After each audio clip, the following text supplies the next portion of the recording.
Very very good morning.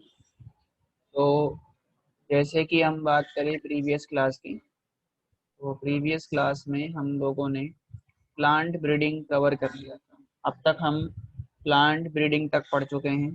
Plant breeding किस sir तरह से, हाँ जी,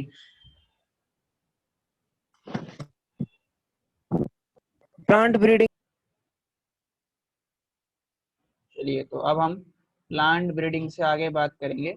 और आज का जो हमारा टॉपिक रहेगा वो है क्रॉप प्रोडक्शन मैनेजमेंट। तो हम क्रॉप प्रोडक्शन मैनेजमेंट के बारे में बात करेंगे।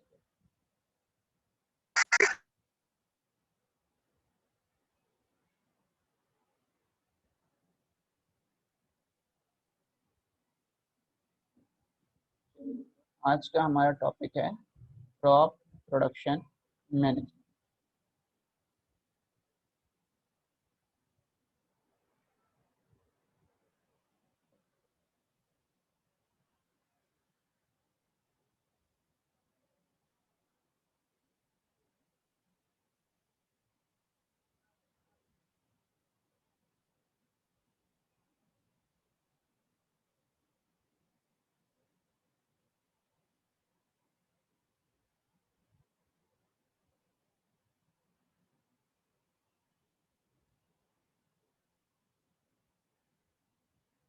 Crop production management, crop production management की यदि बात करें तो इसमें हम क्रॉप के प्रोडक्शन को, जो क्रॉप प्रोडक्शन का सिस्टम है उसको इम्प्रूव करते हैं। ठीक है, उसको मैनेज करेंगे और उसको इम्प्रूव करेंगे। तो इसमें हम करते क्या है, in this improve and manage, improve and manage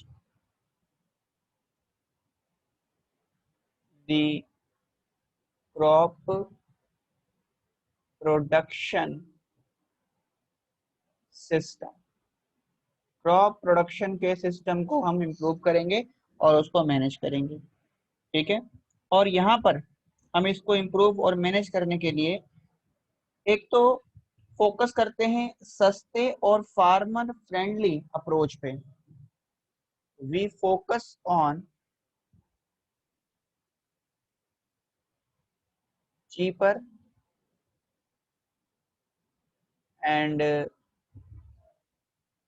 farmer friendly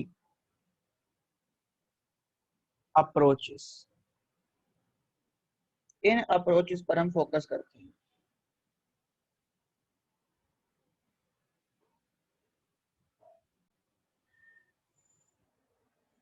चलिए देखते हैं आगे। तो यहाँ पर हम क्या कर रहे हैं, ऐसे अप्रोच हम यूज करेंगे जो सस्ते हो और फार्मर के लिए क्या हो, फ्रेंडली हो, मतलब इजीली फार्मर उनको अप्लाई कर सके।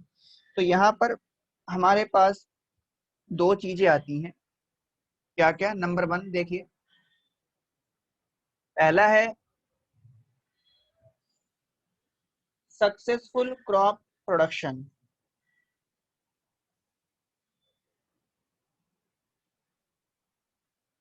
पहला होगा successful crop production.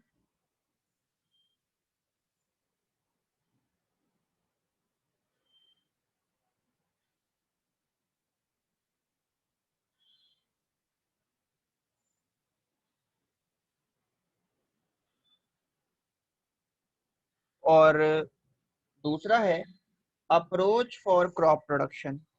Crop production के लिए अप्रोचेस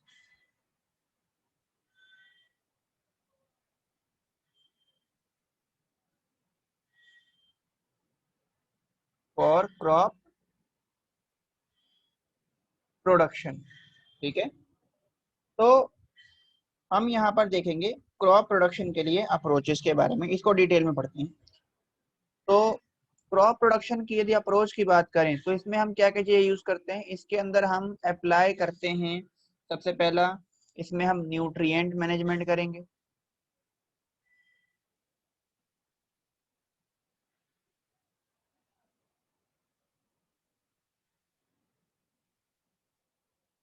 न्यूट्रिएंट मैनेजमेंट। दूसरा हम इसमें करते हैं इरिगेशन।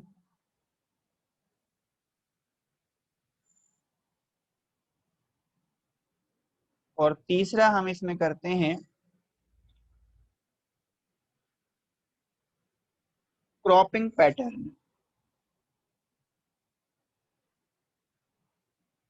क्रॉपिंग पैटर्न, ये 3 अप्रोच हम अप्लाई करते हैं। क्रॉपिंग पैटर्न की यदि बात करें तो क्रॉपिंग पैटर्न में हमारे पास क्या क्या आ सकते हैं। क्रॉपिंग पैटर्न में हमारे पास आता है मिक्स क्रॉपिंग, इंटर क्रॉपिंग और क्रॉप रोटेशन। तो इसमें आता है मिक्स्ड क्रॉपिंग, दूसरा आता है इंटर क्रॉपिंग,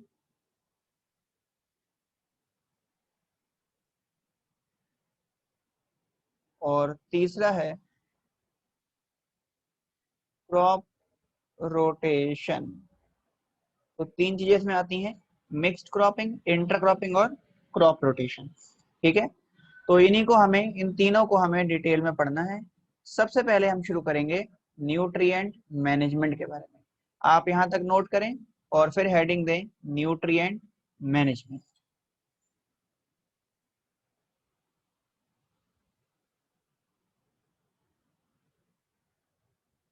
तो सबसे पहले हम शुरू करते हैं अब न्यूट्रिएंट मैनेजमेंट।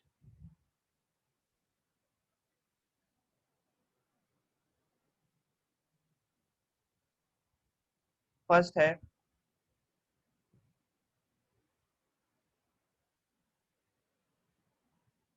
न्यूट्रिएंट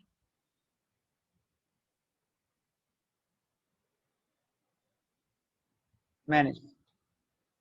अब देखिए, न्यूट्रिएंट मैनेजमेंट में सबसे पहले हम न्यूट्रिएंट की बात करते हैं कि न्यूट्रिएंट क्या होते हैं। तो न्यूट्रिएंट ऐसे मिनरल एलिमेंट हैं जो प्लांट के द्वारा यूज किए जाते हैं अपनी ग्रोथ के लिए, डेवलपमेंट में, और अपने आप को या प्लांट को मेंटेन करने के लिए। जिन न्यूट्रिएंट का या जिन एलिमेंट का, मिनरल एलिमेंट का प्लांट यूज करता है, वो सारे मिनरल एलिमेंट न्यूट्रिएंट्स कहलाते हैं। तो हम ये बोल सकते हैं plant nutrients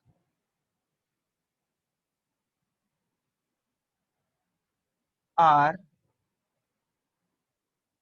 mineral elements. Plant nutrients are mineral elements needed by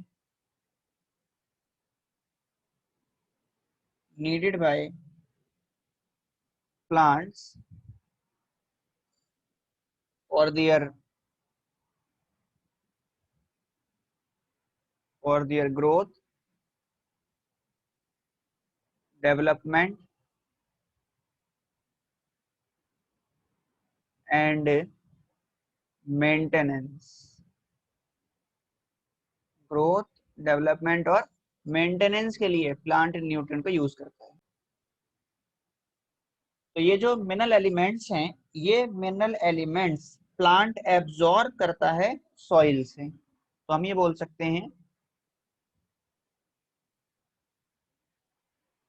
plants absorb a large number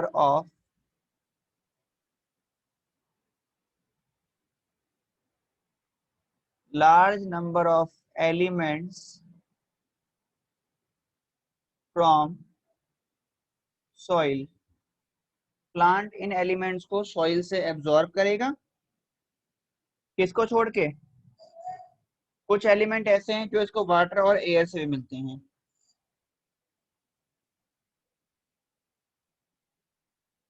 besides water and air. ठीक है, तो 16 एलिमेंट्स ऐसे हैं,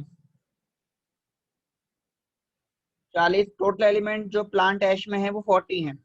उसमें से 16 एलिमेंट ऐसे हैं जो प्लांट जो है, जो क्या करता है, सॉइल से उनको एब्जॉर्ब कर लेगा या उसको एटमॉस्फेरिक एयर से मिल जाएंगे, जो उसके लिए बहुत ज्यादा एसेंशियल हैं। तो हम उन एलिमेंट्स के नाम लिख लेते हैं। तो एलिमेंट्स कौन कौन से हैं जो प्लांट के लिए बहुत एसेंशियल हैं?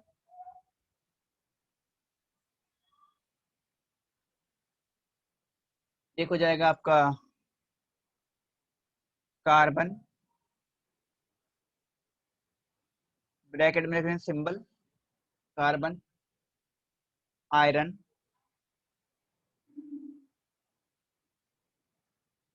कार्बन हो गया, आयरन हो गया, हाइड्रोजन हो गया, इसके अलावा मैग्नीज हो गया,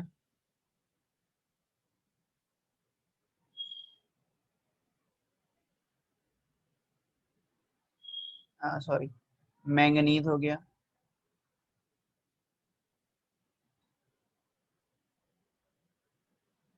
Mn, ऑक्सीजन हो गया, और बोरोन हो गया,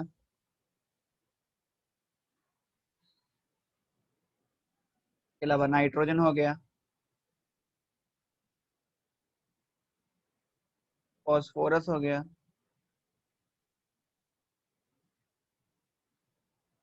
पोटेशियम हो गया,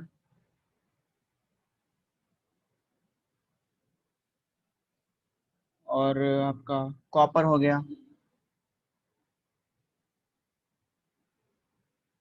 इसके अलावा आपका क्लोरीन हो गया, सल्फर हो गया,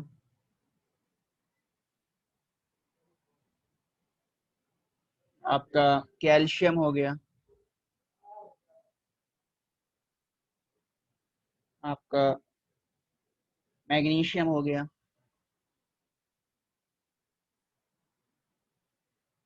Mg, और मोलिब्डेनम हो गया,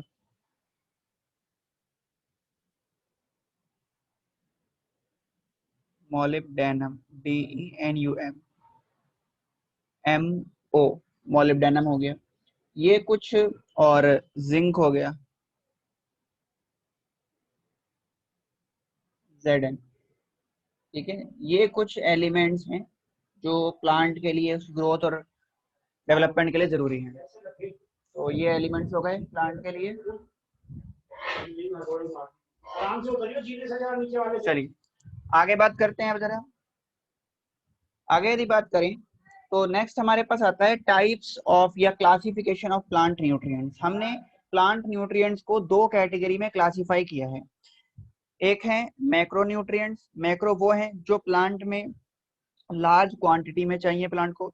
दूसरे हैं माइक्रो, जो प्लांट को स्मॉल क्वांटिटी में चाहिए।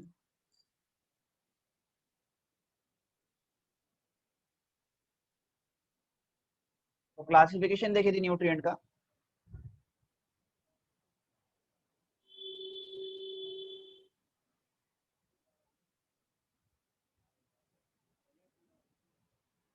न्यूट्रिएंट्स को हमने दो कैटेगरी में क्लासिफाई किया है।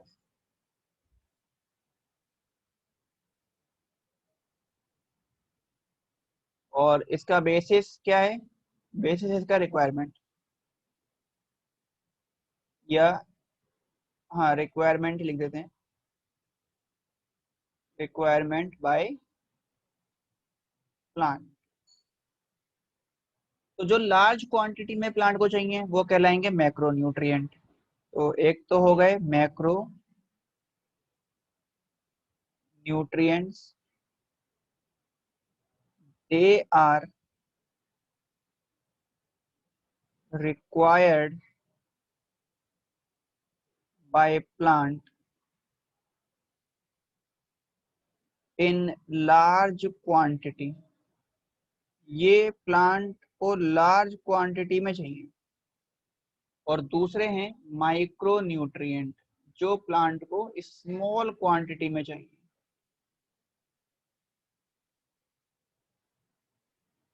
they are required by plant in small quantity। ये प्लांट को स्मॉल क्वांटिटी में चाहिए। अब देखिए मैक्रो में कौन कौन से आ जाएंगे। मैक्रो में हमारे पास आ जाएगा कार्बन, हाइड्रोजन, ऑक्सीजन, नाइट्रोजन। अब हम सिंबल लिख देंगे खाली, ठीक है, क्योंकि नाम तो ऊपर लिख ही चुके हैं। Carbon, hydrogen, oxygen, nitrogen, phosphorus, potassium, calcium, magnesium और सल्फर। कितने हो गए? 1 2 3 4 5 6 7 8 9। माइक्रो की बात करें तो माइक्रो में हमारे पास आ जाएगा iron, iron, manganese, copper, zinc, boron, molybdenum, chlorine. 1 2 3 4 5 6 7। ठीक है, तो टोटल कितने हो गए? ये टोटल हो गए 16 एलिमेंट। इसमें से कार्बन, ऑक्सीजन और हाइड्रोजन ये कहलाते हैं फ्रेमवर्क एलिमेंट, क्योंकि ये किसी भी कंपाउंड में या किसी भी स्ट्रक्चर के अंदर ये तीन सबसे मेन एलिमेंट हैं, कार्बन, हाइड्रोजन और ऑक्सीजन। तो इनके लिए हम एक ये बात लिख देते हैं यहाँ पर, ये जो कार्बन, हाइड्रोजन और ऑक्सीजन है इन्हें क्या बोलते हैं? They are called, they are called framework element. Total 16 essential element होते हैं प्लांट के अंदर। तो हम लिख देते हैं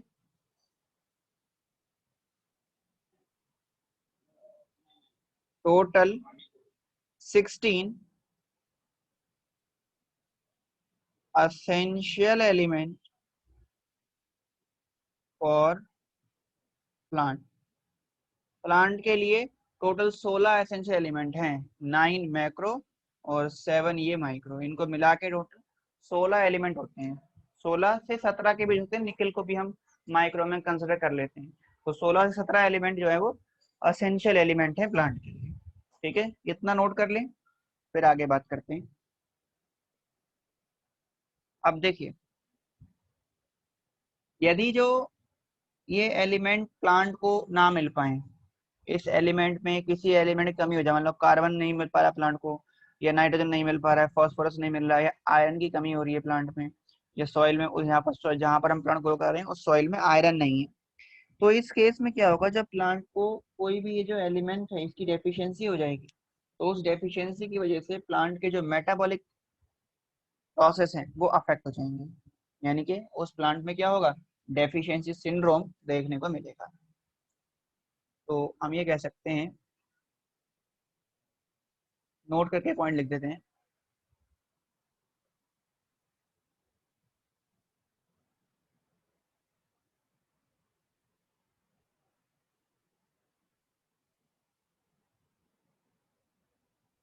if any plant has deficiency of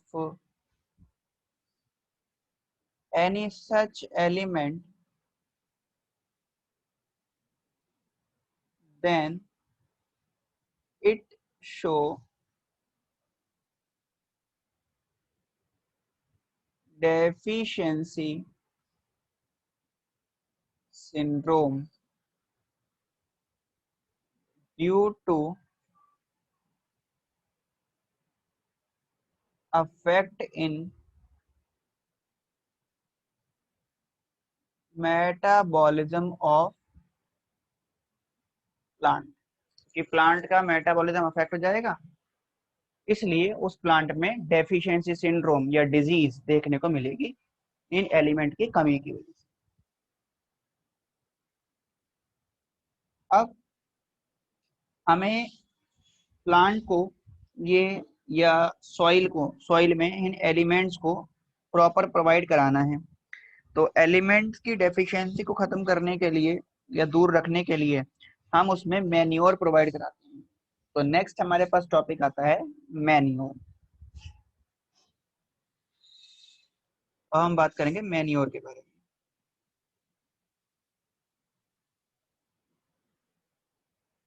manure क्या होता है?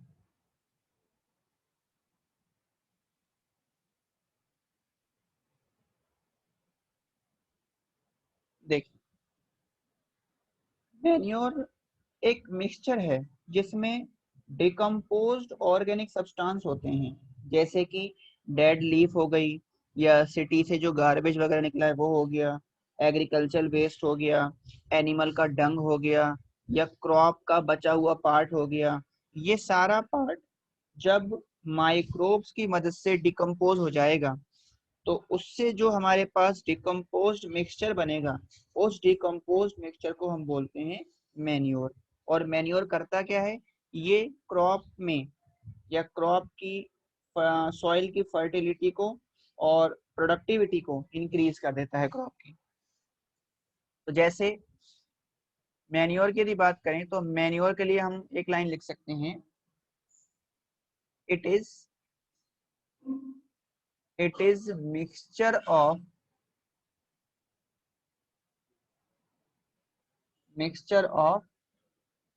various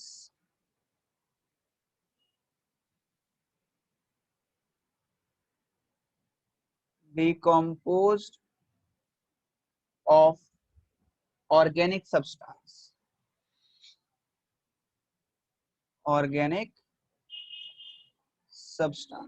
ये बनता कैसे है, देखिए जैसे हमने ऑर्गेनिक सब्सटेंस लिया,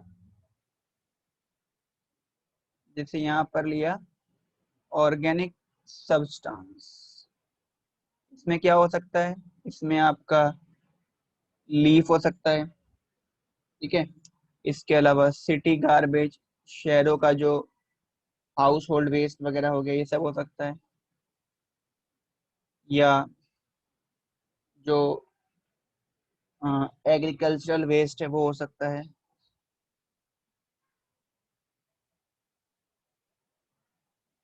एग्रीकल्चरल वेस्ट हो गया, या फिर एनिमल डंग हो गया,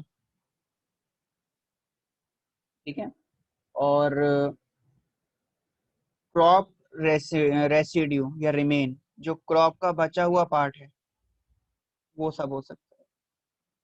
अब क्या करेंगे, ये जो हमने ऑर्गेनिक सब्सटेंस लिया है, इस ऑर्गेनिक सब्सटेंस पर एक्ट करेगा माइक्रोब। तो इस पर क्या होगा,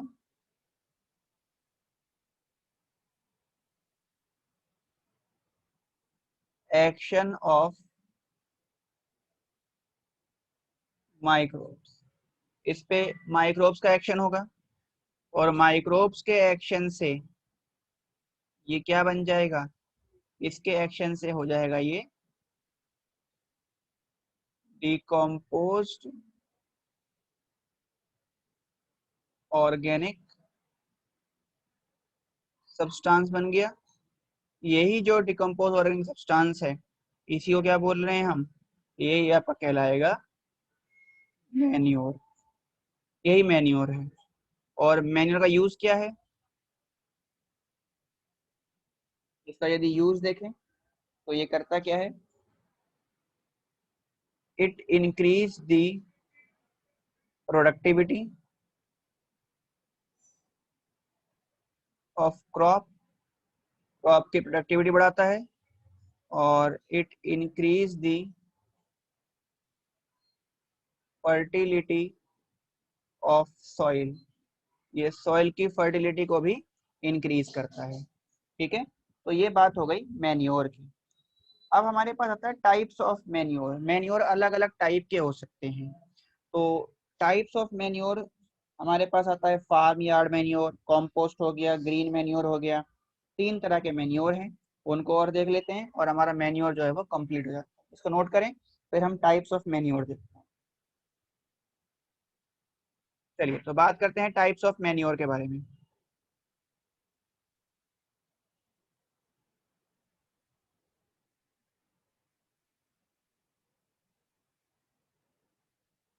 टाइप्स ऑफ मैन्योर, इसमें पहला आता है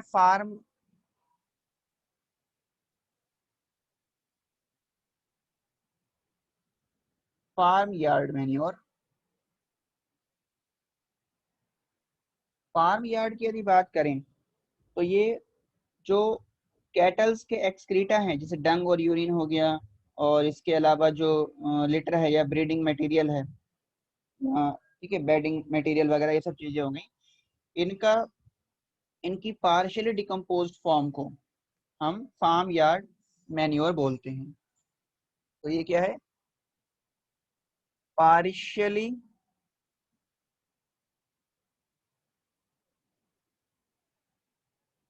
decomposed mixture of cattle's excreta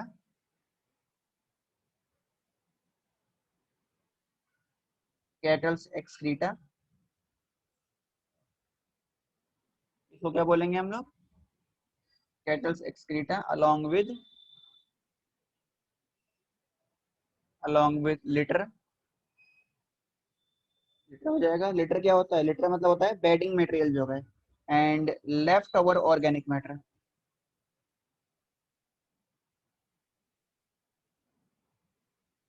जो ऑर्गेनिक मैटर बच गया है,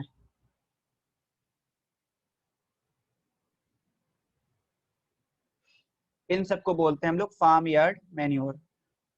दूसरा हमारे पास आता है, सेकंड है कॉम्पोस्ट। देखिए कॉम्पोस्ट क्या होता है, कॉम्पोस्ट की यदि बात करें तो ये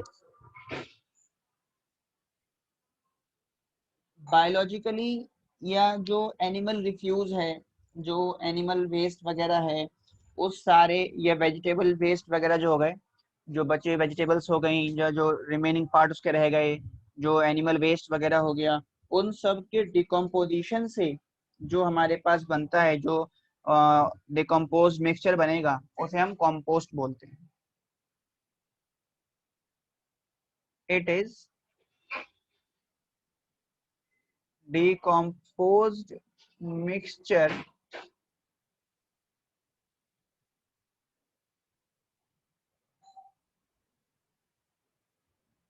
produced from decomposition of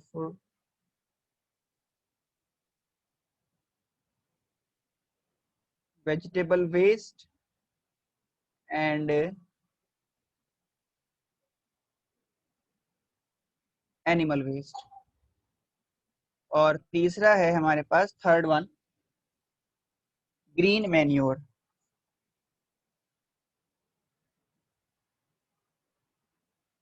green manure क्या होता है, देखिए ग्रीन मैन्योर जो है, ये जो ग्रीन क्रॉप्स हैं, जैसे कि लेग्यूमिनस और नॉन लेग्यूमिनस प्लांट हैं, इनको ग्रो करके बनाया जाता है। These are prepared by growing green crops like